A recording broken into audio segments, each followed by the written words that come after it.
കാടിൻ്റെ നടുക്ക് ആനയെ സംരക്ഷിക്കുന്ന കേന്ദ്രങ്ങളും മാനുകളെ സംരക്ഷിക്കുന്ന കേന്ദ്രങ്ങളും ചിത്രശലഭ പാർക്കുകളും അതോടൊപ്പം തന്നെ പഴങ്ങൾ കായ്ക്കുന്ന മരങ്ങളും ചെടികളും ഒക്കെ ഉണ്ടായാൽ എങ്ങനെ ഉണ്ടാവുമല്ലേ?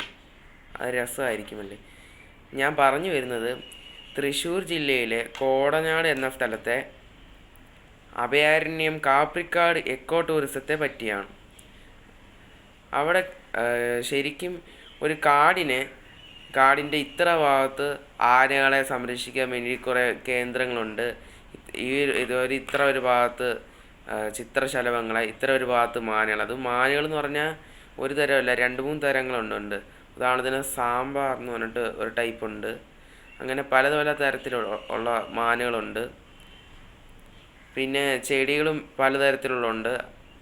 പിന്നെ ഇവയുടെ എല്ലാം പേരും കാര്യങ്ങളും എല്ലാം അവിടെ കൃത്യമായി ബോർഡുകളിലെല്ലാം സൂചിപ്പിച്ചിട്ട് വെച്ചിട്ടുണ്ട്. ഇവയുടെ ശാസ്ത്രീയ നാമവും അല്ലാത്ത പൊതുവായി മറ്റു ഭാഷകളിൽ വിളിക്കുന്ന പേരുകളൊക്കെ അവിടെ എല്ലായിടത്തും എഴുതി വച്ചിട്ടുണ്ട്. അതോടൊപ്പം ഇവയെ സംരക്ഷിക്കാൻ നിരവധി ജീവനക്കാരാണ് അവിടെ ഉള്ളത്. അവിടെയുള്ള ജീവികളെല്ലാം വളരെ അച്ചടക്കവും അക്രമരഹിതവുമായിട്ടുള്ള ജീവികളാണ്. ഞാൻ കുറച്ച് ദിവസം മുമ്പ് അവിടെ പോയിട്ടുണ്ട്. അപ്പോൾ ഞാൻ നേരിട്ട് തന്നെ കണ്ടതാണ്. അവിടെ ആനകളൊക്കെ കുളിപ്പിക്കുന്നതും ഒക്കെ ഞങ്ങൾ കണ്ടിരുന്നു. അപ്പം കുടുംബസമേതമാണ് പോയത്.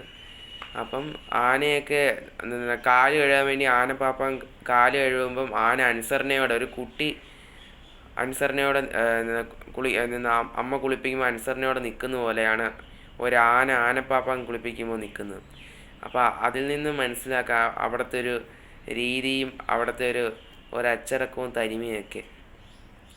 ആ സ്ഥലത്ത് പോകുമ്പോൾ നമുക്കൊരു പ്രകൃതിയുടെ ഒരു മനോഹാരിത നമുക്ക് അവിടെ ഉണ്ടാവും. നമ്മുടെ മനസ്സ് ഒരു നിമിഷം ഒന്ന് ശാന്തവും. പിന്നെ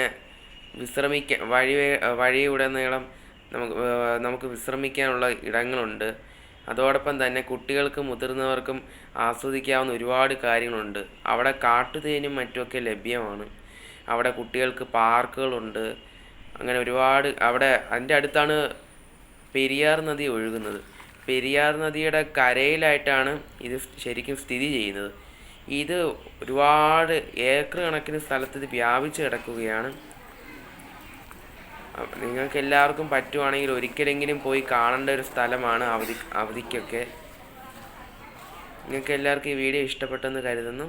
അടുത്തൊരു വീഡിയോയുമായി ഉടനെ വരുമ്പോഴേക്കും നന്ദി, നമസ്കാരം.